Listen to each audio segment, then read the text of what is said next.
Hey, I tell you what, let's get those keys, huh? Let's take a test drive of this car. Not unless you want to buy it. Don't get in any car you probably don't want to buy.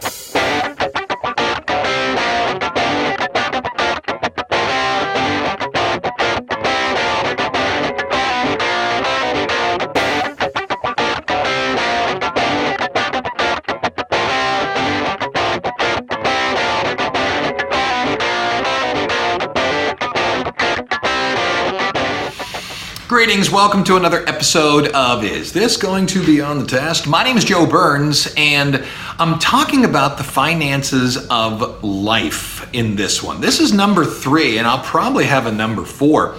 But the universities that I've been at and universities I know about do not go out of their way to teach students the finances of life. So I wanted to take a few episodes and do that. I can't hit everything, but I can hit the big ones. Today I want to talk about buying a car.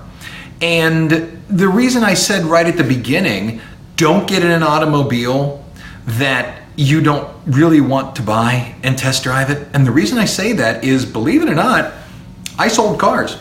I sold cars for about 3 months when my radio contract ended up, but my wife's work contract did not.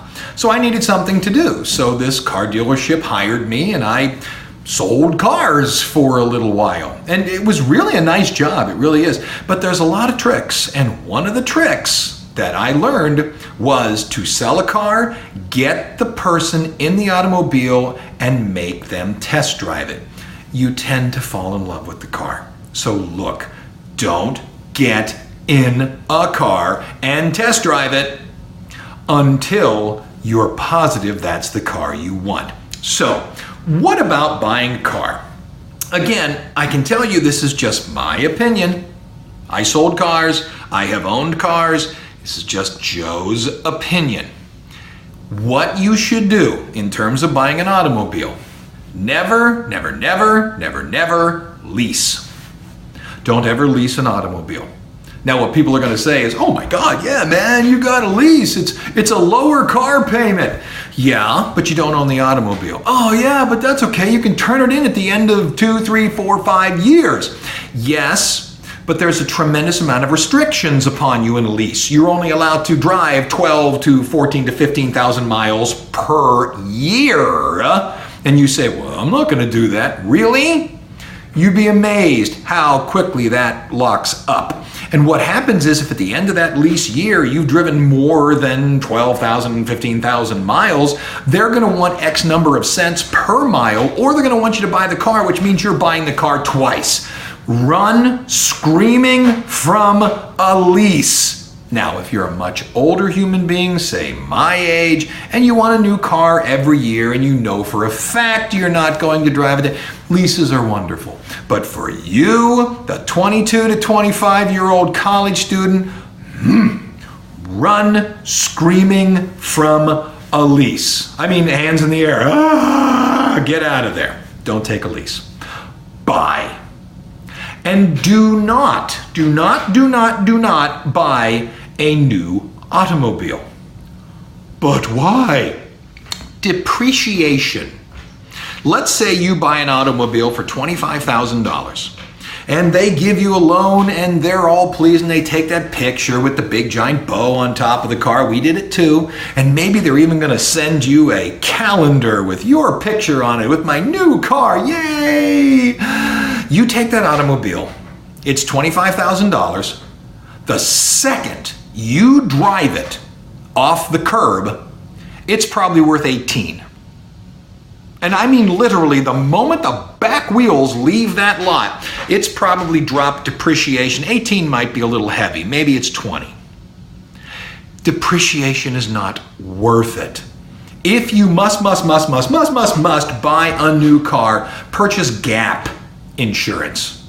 And gap insurance is something, it's usually really cheap. Whatever insurance company you have, go get gap insurance. It's, a couple dollars, if you will. And what it is let's say you drive your automobile out and this happens, You, first time on the road, crash, the car is totaled. You just paid $25,000 for it. What's going to happen is they're going to look at the Blue Book value of it at the insurance company, and they're going to go, oh, the car's only worth 18, so we're only giving you 18. So all that money is gone, plus all the interest, because you are still responsible for that loan, kiddo, even though there's no car. But if you have gap insurance, it will fill it up. It is still, my opinion, you buy a very nice used car, about 3 to 5 years old, as low a mileage as you can get.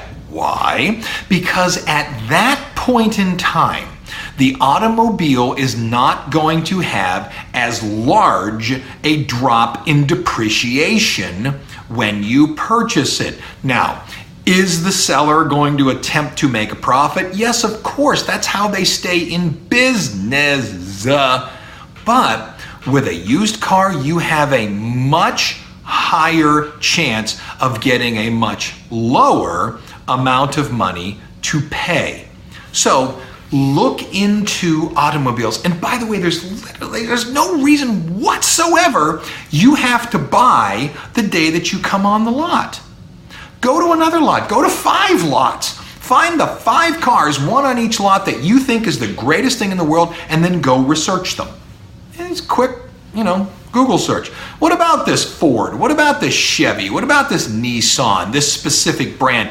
What does it do? What do people think about it? That kind of thing. You'll find reviews all over the place. Go research the automobiles. Nothing is requiring you to buy that automobile. Even if you do, and I know people that do this, I'm going to test drive them all. I don't think you should, but yay if you do, but don't buy. Go look and see what is said about the automobiles. Then, when you've chosen an automobile, go to about 4 different banks, including your bank, and ask them, what level will you give me a car loan at? What percentage rate? What interest rate? And see what they say. Keep track of that. This bank will give me 6%. This bank will give me 25%. This bank will give me 12%. This bank will what have you. There you go. Take those. Because what a lot of people do is they go to the car and the dealer and they say, well, that's the automobile I want. Great, our finance department will do that for you. Wonderful.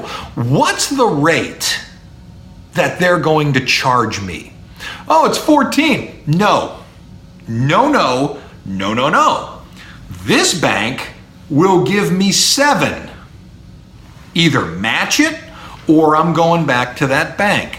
So shop your loan first, then come on back and use that bank. It may be you physically have to take cash or a cashier's check and drop it on the person's desk. That's great. Oh, that's so inconvenient. The difference between 7 and 14% is thousands and thousands of dollars. Do well for yourself. It is also my opinion, if you're going to buy an automobile, you should be allowed to take that car, even if the dealer says, we've done the 75-point inspection and this and the whole schmeal. You should be able to take that automobile to a mechanic and let them look it over. Now, the dealer may very well say, well, look, we're going to charge you a fee for that of $50 or something like that. Pay it. Now, I know what they're also going to say. We're going to give you a Carfax, which is the information, and say, yes, I'd love that Carfax. Thank you very much. It's the history of the automobile. Thank you. I'll take this to my mechanic as well. It is worth every red cent. If you take that Carfax to a mechanic and the mechanic gets up underneath it and finds problems, it is worth every red penny. It's worth the $100 just to walk away from that car. And if the dealer says, you're not taking this car to a mechanic, run screaming. Run screaming. If the guy says, yeah, here's the Carfax, go take a look at the car. That's fine with me. It's going to cost you $50. Okay, put that on my loan. Okay, and go get the car looked at. Then take care of the automobile. Take care of it. Read the owner's manual. When does the oil need to be changed? Put good gas in it. Keep it clean. Once a year, have a really good mechanic look it over. A solid automobile should go 200,000 miles easily. If it doesn't, you're going to find that in the reviews that you take of the automobile. And I know what you're saying, but what about all these, extended warranties and things like that? I think they're wasted money, to be honest with you. I think they are. I'm of the opinion you buy a very good car and then you save money to pay any problems that are. But extended warranties and such like that, I think you're going to get a year as a used car. But past that, that's up to you. Personally, I've never purchased one. Never purchased one. But the fuel pump went out. Yep, and I paid the $150 and I got it taken care of. It was better than paying the extended warranty. And so that's my belief system about an automobile. Somebody's going to tell you different. I'm telling you what I think. And by the way, I own this fantastic Ford F-250. Your cars are going to get better and better and better. Mine is just top of the line. It's rock star. And yours can be too. And that wraps it up. I'm Joe Burns, probably going to come back with one more idea of how to deal with life finances. Is this going to be on the test? Probably not, but it should be.